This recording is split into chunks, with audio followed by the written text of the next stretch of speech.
Quando si parla di autodifesa, bando alle sottigliezze, l'importante è uscirne sani e salvi. Il maestro di arti marziali Mario Spillere non si stanca mai di ripeterlo. Le tecniche devono essere rapide ed efficaci, come il Krav Maga, il sistema usato dall'esercito israeliano e molto adatto anche alle donne. Non ci sono Rambo in questa sede, in questa palestra. Qua tutta la gente che entra perché può stare bene con se stessi, perché la prevenzione per noi è anche far stare bene la gente, anche a livello fisico, e poi sapersi difendere alla meno peggio e evitare. Questo è importante, evitare. L'importante è salvarsi. Al minimo sentore di pericolo, sempre meglio svignarsela. Prevenire significa saper cogliere dei segnali precisi, come le distanze. La distanza può essere quella amichevole, quella per cui ci conoscono, no?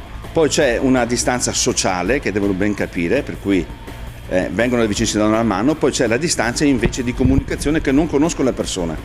Tutto quello che noi facciamo è innanzitutto portare la donna alla consapevolezza di quello che può essere un'aggressione. Noi cerchiamo in qualche maniera di far sì che la donna sia in grado di gestire situazioni in cui sia messa in pericolo o semplicemente a disagio. Frequento questo corso da 5 anni, è un corso di difesa personale che mi ha dato modo di controllare quella che poteva essere un minimo di insicurezza femminile. Devo dire che ho sempre paura, però comunque sono un po' più sicura, ecco, nel senso come mi posso comportare in determinate situazioni. Prima di tutto, quando sono per strada, cerco di non frequentare ambienti potenzialmente pericolosi, dati o come zone di una città piuttosto che come determinati orari del giorno in cui magari un'aggressione potrebbe essere più facile, diciamo così.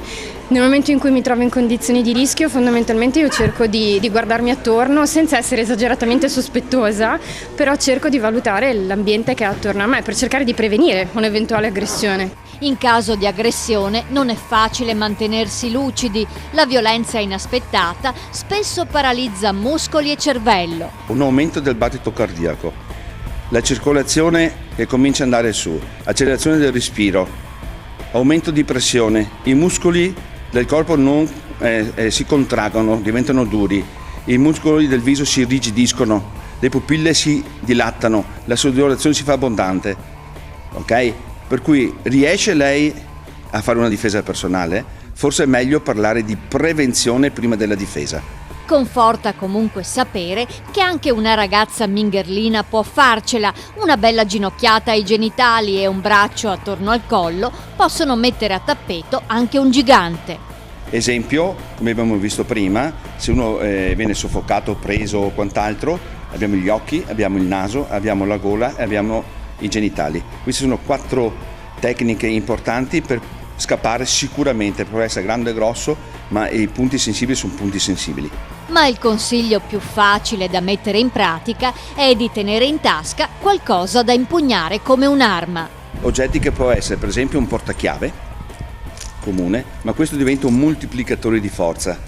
Può essere usato per colpire l'eventuale aggressore, frustato sull'eventuale aggressore, ma può essere usata tranquillamente una penna, tranquillamente una bottiglia, tranquillamente un telefono, qualsiasi cosa che è nella borsa, comunque sempre prima di arrivare nella macchina lo deve già avere in mano. Se entri in una strada buia e deve entrare, avere qualcosa in mano, anche una bottiglietta di lacca, non un spray al peperoncino che non è consentito per legge, ma una bottiglietta di lacca ce la può tranquillamente avere. Ci sono quelle piccole che può usare sia come contingenza, no? Cioè la parte di ferro, oppure lo spray. Nella palestra Fudoshin di Dolo ci sono diversi corsi di Krav Maga e uno specifico al mattino per le signore. Si simulano le situazioni più abituali e le donne si proiettano in una prospettiva vincente. È il primo passo per mettere KO anche l'aggressore sulla strada. No alla violenza sulle donne! No alla violenza sulle donne! No alla violenza sulle donne!